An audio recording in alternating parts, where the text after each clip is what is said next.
Maluf, montado o time, a gente ainda talvez o torcedor tenha uma preocupação com a questão da lateral esquerda.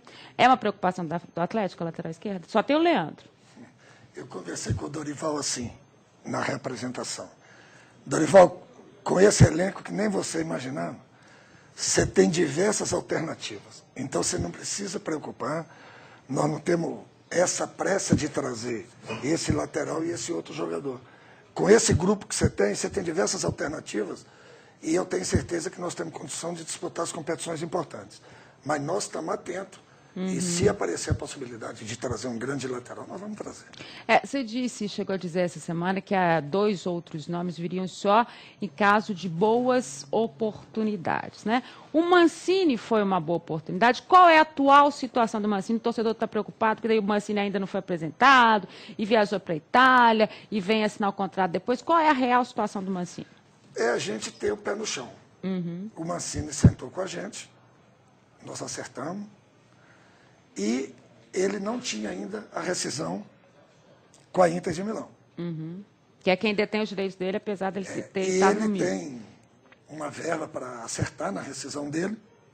Nós achamos melhor que ele fosse à Itália, que ele resolvesse essa pendência dele e que ele apresentasse na quinta ou na sexta-feira sem nenhuma pendência. Porque era muito pior se a gente anuncia, apresenta e depois ele tem que ir na Itália. Né? Então nós achamos Atrasava melhor mais ainda. atrasar um pouquinho, mas está tudo tranquilo, não tem problema nenhum, o contrato está disponível lá para ele assinar. Ele só foi lá assinar, porque o advogado dele foi antes, né? Ele era para ter viajado dia 28, não foi, o advogado foi antes, acertou tudo, e o Mancini até volta... para fazer o acerto final. fazer o acerto final e ele volta agora.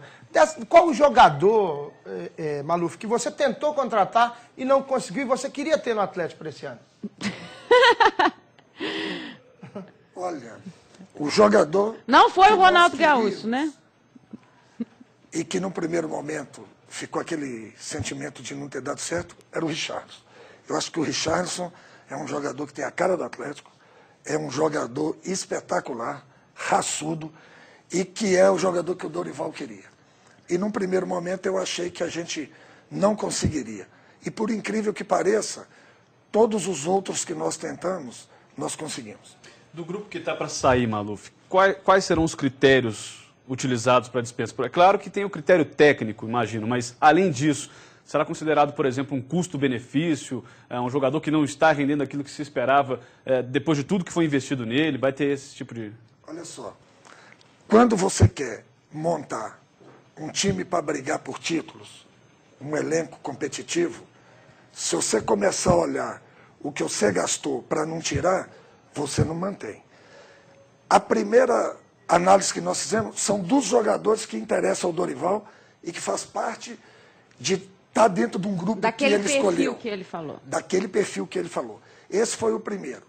No segundo, nós estamos criando algumas alternativas e que depois a gente vai colocar para vocês. E na segunda hipótese, vamos perder. Algum investimento que fez, a gente vai perder. Porque muitas das vezes você investiu 300 mil dólares, né? Vamos por 500 mil reais. E se você ficar atrelado aos 500 mil reais, você fica com um jogador que vai ganhar 1.800.000 por ano. Então é muito melhor você pegar esse 1.800.000 e aplicar naquilo que você acha que pode dar certo e perde os 500. É um pouco o inverso, né, do que as pessoas colocam. Ah, mas investiu 500 mil dólares, ou 300, ou 500 mil reais, vamos tentar recuperar. Mas se não puder recuperar, vamos economizar o que você tem que pagar em 12 meses. Às vezes você investe 300 no outro, que vai sair por 4, 5 milhões também. Na frente. Na frente. Agora, Maluf, Leonardo Silva. Leonardo Silva trabalhou com você no Cruzeiro. Você sabia o salário dele e ele foi para o Atlético. Claro que teve a sua conversa, porque ele tinha outras opções também, como São Paulo. Leonardo Silva, hoje, ele é um jogador que ficou caro para o Atlético, porque ele é um jogador de 31 anos já. Ou se o Atlético fala assim, vou investir nele para títulos agora, no imediatismo. Não é aquele jogador que você pensa em ter lucro. Veja só, nós precisamos deixar primeiro claro. No dia 27 de dezembro, me parece, o pessoal da imprensa que cobre o Atlético me falou que o Cruzeiro tinha colocado o Leonardo em disponibilidade, que não aceitaria Não tinha renovado. Não tinha renovado. Eu liguei para o Leonardo e ele falou para mim, Maluf, eu gostaria de conversar só a hora que terminar o dia 31. Eu não vou conversar com ninguém. Que era o término do contrato dele com o Cruzeiro. Com o Cruzeiro. Uma postura bacana. E nós não queremos aqui estar brigando para tirar jogador do Cruzeiro. Eu falei um negócio para a Admara e que eu coloquei muito para o Alexandre. Alexandre, quando eu olho para trás, eu tenho orgulho de tudo que eu fiz. Mas vamos criar uma forma nossa daqui para frente. O Cruzeiro é consolidado, estruturado e mostrou competência para ganhar título.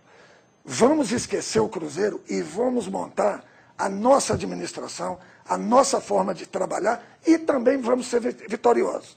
Então nós não queremos aqui, em hipótese nenhuma, tirar jogador de Cruzeiro, tirar funcionário de Cruzeiro, de forma alguma. Nós contratamos um jogador que estava livre no mercado. E te falo o seguinte, o contrato dele é de 2 anos, com uma opção de 3, e vai ganhar menos do que diversos jogadores que vão sair agora, nesses 12 que vão sair. Quando se colocou fora da realidade, não. Muito dentro da realidade. Dentro daquilo que nós sabemos do que ele pode ser útil. Né? E nós temos mostrado, de uma forma eficiente, que nós pagamos dentro do que é mercado. Tanto é que nós pagamos em dia. O Atlético não faz loucura de trazer jogadores fora da realidade do mercado. É mentira. Eu conheço esse mercado. Eu estou nisso há muito tempo. E eu mostro para o Alexandre. E prova é que a hora que nós divulgarmos os 12 jogadores que vão sair e os que vão entrar, vocês vão ver que não mudou nada na folha. Então, isso é competência minha, do Alexandre e de pessoas que conhecem o mercado. O Leonardo pode ter vindo ganhando um pouco mais por nós, termos valorizado ele um pouco mais, mas não é nada fora do normal, não. Mesmo porque tinha proposta do São Paulo, né? E o São Paulo Mas também aqui, só entra pra gente, já que o mercado. Leonardo já está lá e já que está tudo certo nessa questão do Leonardo, e dentro disso que o Maluf está falando, e eu trabalhei com o Maluf, eu conheço perfeitamente tanta competência dele, tudo que eu aprendi nessas formas contratuais, tudo eu aprendi com o Maluf, que além de ser excelente no que ele faz, ele também é excelente para passar para as pessoas também. Como é que você lidou com o Dorival Júnior e os reforços que o Dorival queria? Você se utilizou daquele expediente? Porque para quem conhece o mercado e tudo, onde está cada jogador, como é o caso do Maluf, que o Maluf conhece mundialmente, onde está cada jogador, qual que é a situação, o que esse jogador precisa, como é que está a situação dele, que é o que faz a diferença no Maluf. É por isso que a seleção quer, é por isso que o Grêmio queria, é por isso que o Fluminense queria, é isso que faz a diferença do Maluf. Aí o que você fez com ele? Você fez daquela sua forma de trabalhar? Ele falou, eu quero fulano. Aí você falou, beleza, tem fulano, tem ciclano e tem beltrano. Eu tenho 3 opções. É nisso? Foi assim que foi trabalhado? Foi assim que foi trabalhado. Né? Eu esqueci, Edmara, de colocar, nós compramos o Patrick, do Benfica, 1 milhão de euros, em 4 pagamentos anuais de 250 mil euros. O time do Benfica, para fazer isso... Com o Benfica, que eles falam que é difícil de negociar, hein? Isso. É porque nós temos credibilidade. O Alexandre tem, eu tenho, entendeu? De ir lá e de conseguir parcelar em 4 anos 250 mil euros por ano. Então, esse tipo de coisa, o torcedor pode ficar tranquilo e não precisa acreditar. Nós estamos pagando dentro do mercado do Brasil, dentro daquilo que temos disponível, autorizado pelo presidente, que nós podemos gastar no futebol. Não tem máquina, não tem dinheiro, não tem nada. Nós somos competentes e sabemos muito bem aquilo que a gente precisa fazer. E no caso desses 3 nomes que eu falei que sempre, porque eu sei que o Maluf trabalha assim, né? Dorival dá um nome e ele trabalha mais 2. Quem são os 3 nomes da lateral esquerda?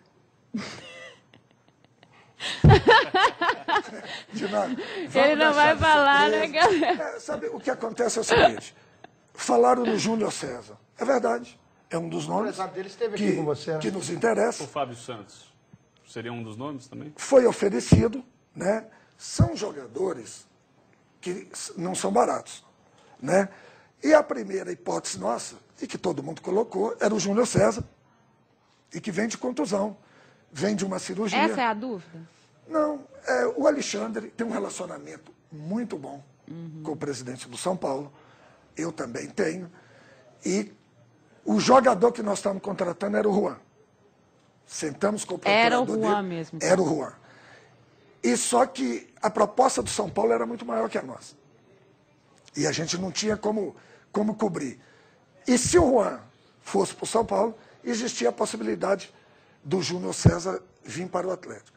O Carpegiani vetou, o Júnior César ainda não recuperou, e nós passamos a procurar outras alternativas. Surgiu a possibilidade do Fábio Santos, eu tenho uma amizade grande com o Gilmar Rinaldi, com o Álvaro, que são procuradores dos jogadores, e você trabalhou com ele no Cruzeiro também, né? Trabalhei com ele no Cruzeiro.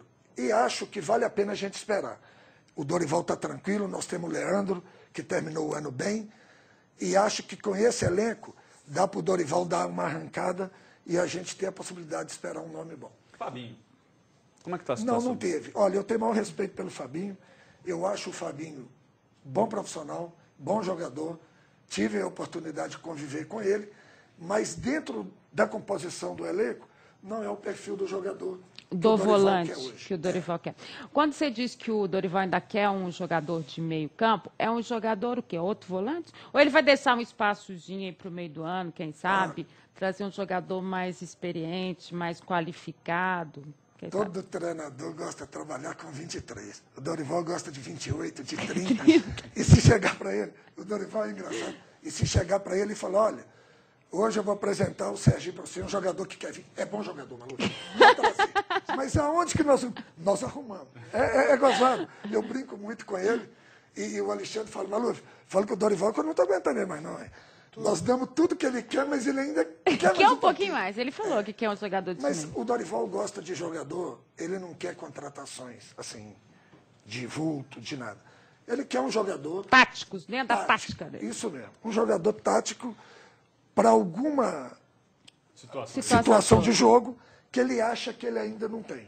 Mas está tranquilo, feliz da vida. Falei com ele, nunca se apresentou para a pré-temporada. Ele não quis dar nem entrevista no primeiro dia, ele deixou para os meninos, foi depois. Amigo meu, atleticano, ele falou, faça essa pergunta para o maluco, que eu não aguento mais o lateral direito do Atlético. Rafael Cruz, Diego Macedo e Patrick. São os nomes do Atlético. Ele falou, fala para o maluco, fala para o Dorival, que é o Serginho na lateral direita. Mas olha só, quando a gente fala que ele tem um elenco com diversas opções, né, são essas opções. Né? Ele já fez isso, e num determinado jogo, e ele pôs o Serginho, e num determinado jogo ele pode pôr o Richarlison.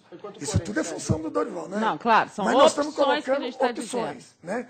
Mas o Patrick foi um jogador que nós olhamos muito e que tem o perfil do jeito que o Dorival quer. Jogador novo, né? Um jogador novo, mas não novo, mostrou rápido. Aquele futebol ainda, né, Maluf? É um jogador que é uma promessa. Que é uma promessa, mas que foi muito bem no Campeonato Brasileiro. Agora, o Maluf, dentro disso, a gente pode dizer que essas contratações do Atlético, com exceção, eu acho, do Richarlison especificamente, que tem uma qualificação diferenciada em relação, não veio nenhuma estrela, né? Foi uma composição tática de grupo, foi assim que o Atlético trabalhou. E aí você falava que o Dorival, quem se apresenta, ele faz, nossa, isso é bom, isso é coisa. Você já conversou comigo no programa especial sobre isso, mas como muita gente pode não ter acompanhado, e aí tem a relação que você trabalhou com o Dorival também no Cruzeiro, o Dorival saiu do Cruzeiro com você como diretor de futebol, e você me dizia no programa especial, e eu senti isso, foi até eu que coloquei a situação para você, que o Dorival amadureceu muito como treinador. Quando a gente diz, e eu disse aqui o ano passado, que para mim ele foi o grande vencedor de 2010 como treinador, ele é um outro treinador hoje, no amadurecimento, na forma de condução. Eu acho que todos nós na vida, né, pelas experiências que passam, e o Dorival tinha saído do São Caetano. 2006 São Caetano, 2007 Curitiba. Não, ele veio do Cruzeiro. 2007, não, 2007... Ele pegou o Campeonato Brasileiro em 2007. Não, ele pegou o Campeonato Brasileiro em 2007 no Cruzeiro. No Cruzeiro. 2006 São Caetano, 2007 no Cruzeiro, 2008 no Curitiba, 2009 no Vasco, 2010 Santos e Atlético. Aí você vê o crescimento dele. Ele foi campeão no Vasco, na Série B, né? Ele foi campeão no Santos, no Campeonato Paulista. E Copa do Brasil. Então, eu falo que o que marca e o que mostra o crescimento das pessoas são as conquistas, né? E claro que o Dorival amadureceu, que a comissão técnica dele amadureceu. Quando ele veio para o Cruzeiro, ele era um técnico com um futuro promissor. Como uma promessa. Como uma promessa. E hoje, ele já é um técnico consagrado entre os melhores do Brasil. Em 2010, ele se tornou top pelo trabalho que ele fez. Agora, o Dorival está tendo a grande chance da vida dele, porque a gente conseguiu falar que 2006, 2007, 2008, 2009 e 2010, e ele não conseguiu virar de um ano para o outro nos clubes, né? Agora, Mas eu acho que não é por Aí incompetência, eu eu acho acho que é de por forma qualidade. alguma. de forma alguma. Às vezes, circunstâncias também. E saiu do Santos No também. Santos foi totalmente circunstancial. Tem gente falando disso até hoje. E eu não Exatamente. tenho dúvida que o presidente do Santos tem o maior arrependimento da vida dele. Como o São Paulo tem de não ter levado ele na sequência. Tirar o Dorival no momento daquele que ele tinha tudo para ganhar todas as competições. Vinha do ano, arrebentando no porque o brasileiro. técnico quis punir um jogador que cometeu um ato de indisciplina. Precisava ser punido. Precisava ser punido. E ele foi para o lado do jogador. Eu tenho certeza, sem conhecer o presidente do Santos, o Álvaro, que ele tem o maior arrependimento da vida dele. Porque ele quebrou uma sequência que podia ser espetacular. E o Dorival aceitou vir para o Atlético em 19º lugar, onde todo mundo projetava que era a chance de ser rebaixado era 90%. Estreou perdendo ainda, né? Só duas considerações. Rápido pra mim, Sérgio. pro intervalo. 2007, quando ele veio, eu acho que ele estava no Figueirense no primeiro semestre, foi campeão estadual. E eu tive a oportunidade de acompanhá-lo como setorista do Cruzeiro em 2007 no Cruzeiro. Ele evoluiu, como você disse, Dimara, tecnicamente, trabalhando, mas não mudou a forma de ser. O mais importante, não, a pessoa pessoa é a mesma. Melhorou. Eu acho que melhorou, sem dúvida nenhuma. Dorival, um abração para ele, que a gente sabe que ele sempre acompanha a gente. Intervalo rapidinho, já a sequência do Minas Esporte. Não sai daí. Olho no Minas Esporte. Olho na Band.